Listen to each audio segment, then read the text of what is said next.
সবাইকে আজকে আবার একটি সময়ের দূরত্বের একটি অঙ্ক নিয়ে উপস্থিত হয়েছি। তো চলো শুরু করা যাক অঙ্কটি।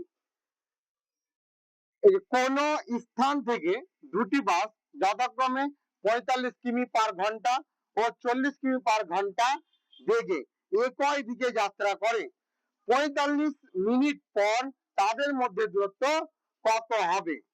ঠিক আছে, 45 মিনিট পর, এই যে 45, এই 45 মিনিট পর। আবার বলে দিচ্ছি, কোন স্থান থেকে দুটি বাস যথাক্রমে 45 কিমি পার ঘন্টা ও 40 কিমি পার ঘন্টা বেগে একই দিকে যাত্রা করে, 45 মিনিট পর তাদের মধ্যে দূরত্ব কত হবে? একবারে অতি সহজে সংক্ষেপে অঙ্কটি করছি, দেখতে থাকো। একবারে স্টেপ বাই স্টেপ দেখবে, মাঝখানে কোনো স্কিপ করবে না, পুরো ভিডিওটাই দেখার জন্য অনুরোধ করছি, তাহলে অঙ্কটি সহজেই পারা যাবে।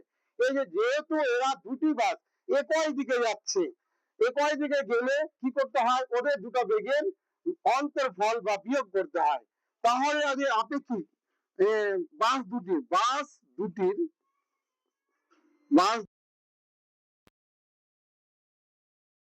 আপেক্ষিক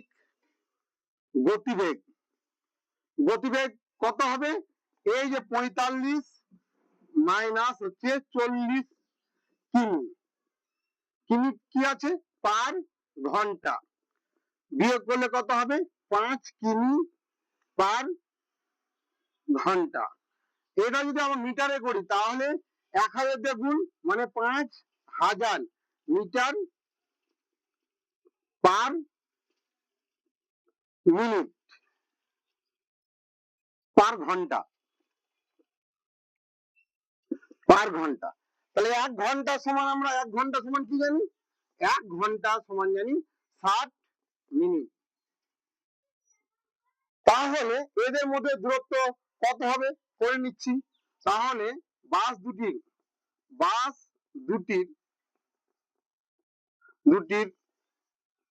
মধ্যে দূরত্ব হবে কত হবে? এই 5000 মিটার যায় কয় মিনিটে? 60 মিনিটে। তাহলে এই 5000 এর উপরে নিচে কত? 60। কত মিনিটে ওদের দূরত্ব চাইছে? 45 মিনিটে। তার জন্য 45 দিয়ে আমরা গুণ করে দিলাম, 45 মিনিট, 45 মিটার, 45 মিটার। কি হবে? এটা দিয়ে 15 দিয়ে কাটলে এই 3, এটা হচ্ছে 4। তাহলে এই 4 দিয়ে আবার কাটাকাটি করা যাবে। 4 একে 4, 4 দুগুণে 8, 8 আর হচ্ছে 4 5 20 আর 0, তাহলে 1250 গুণিত 3 মিটার। তাহলে কত হলে? এটা যে গুণ করলে 0, 3 5 15, 3 দুগুণে 6 রেখে 7 আর 3 একে 3, 100 মিটার। তাহলে আবার আমি উত্তর লিখে দেবো। তাহলে 45 মিনিট পরে, অর্থাৎ 45 মিনিট পরে বাস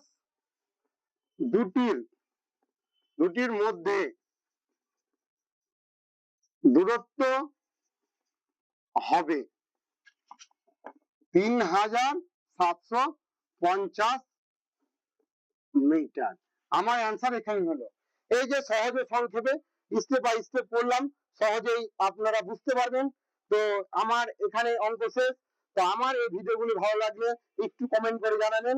থ্যাংক ইউ সবাইকে।